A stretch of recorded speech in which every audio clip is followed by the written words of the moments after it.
Alright, ladies and gentlemen, I have just recently wrapped up the 2.5 sort of overture quest in Phase 2.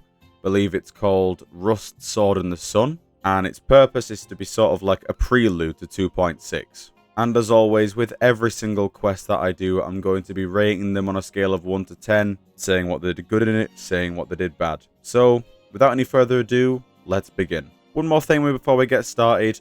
If you want to watch any of my playthroughs or anything like that, because I know I don't do playthroughs on this channel, so I'll be putting playthroughs, live stream reactions, and any sort of longer form content on my second channel called Neon Infinity 2.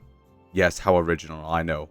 Basically, it'll be less edited, but it'll be more raw, and it'll just have everything in it that I don't put on here. And I've actually already made a video of me playing through this quest.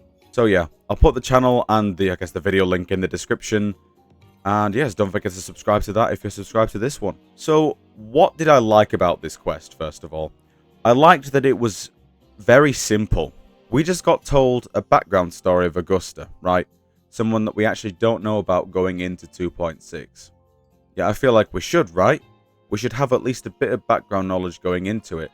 And thankfully, this is what this quest does. Now, this quest does have a huge exposition dump just about Augusta's past and everything like that. Basically, a little girl that had her life ruined by the Dark Tide, as many others in Septimont have. And it's a story about her basically going from rags to riches, but instead of riches, it's like being the F-hole. So, yeah. Now, of course, with exposition comes a huge task. How do you tell all that exposition without people reading it getting bored? Now, here's what I like the most about this quest. They made it interactive. Even if it was just very simple, they made it into an interactive experience where you could choose different dialogue options and actually it would affect your sort of 4 stats. I'd say stats, I guess. And at the end of each act, you'd need to reach a certain number in a certain stat. For example, you need to reach like 100 in strength, or I forgot what the names are, I'm not going to lie. But you get the idea. It keeps you on your toes while you're also reading. And it gives you it in small segments as well. Not huge walls of texts or the same image for 5 minutes.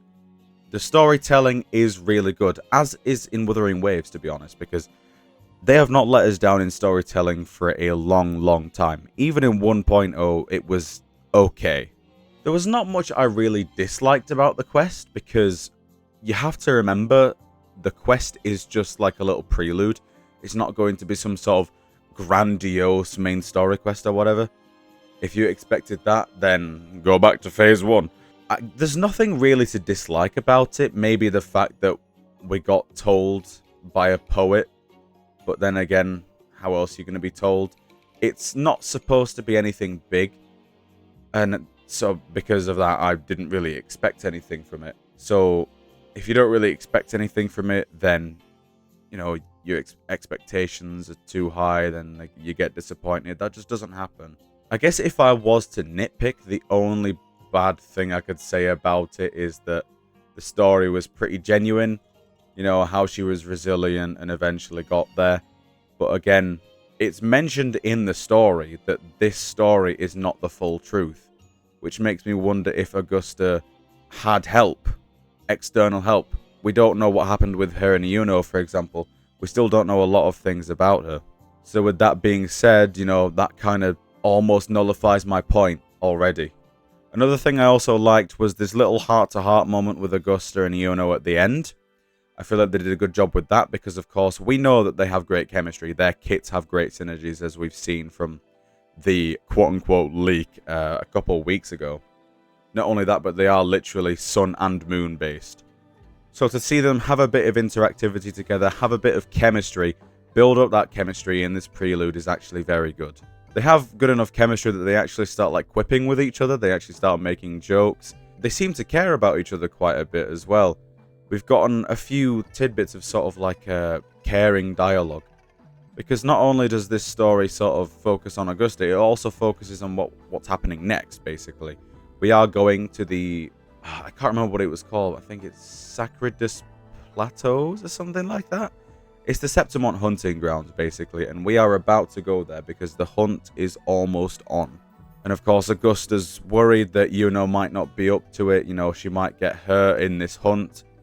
And Iono's like her typical self, you know, "Ah, I'm fine. Nah, I'm fine." I just hope that isn't foreshadowing of anything. Please, Kuro. Not 2 sad stories in a row. Please. And again, we did not get that many sort of 3D cutscenes between, like, any of the characters. Of course, we got some at the beginning between Rover and Abby, then we got some at the end between Augusta and Yuno, like I've just said. Mostly it was two-dimensional, of course, you know, with the interactivity and stuff. However, I feel like with the 3D stuff, they have done really well. They do not need to put so much effort into such, like, little cutscenes, because by cutscenes this time I mean the sort of, you know, the in-game animation when characters are talking, not like cutscenes in, like, cinematics. For example, there's 2 things I vividly remember, actually. There was Abby eating, like, some sort of pancakes, right, and their mouth was actually moving, and they animated their mouth moving while they were eating the pancakes, which doesn't seem like much, right? But it's just those little details that make the entire story feel more. I'm not editing that part out. You guys are gonna have to listen to that. And also, you know, right? Augusta throws her an apple. Pretty good throw. You know, catches it. Good and well done animation on that. Augusta sits down on the ledge as well. You know, animating them sitting down as well instead of just being stood there talking idle for 7 minutes. There's a specific game I'm looking at here. And you see Yuno take a bite out of the apple. Now, in other games, that apple would remain a bittenless apple. But the apple had a bite taken out of it the next time we saw it.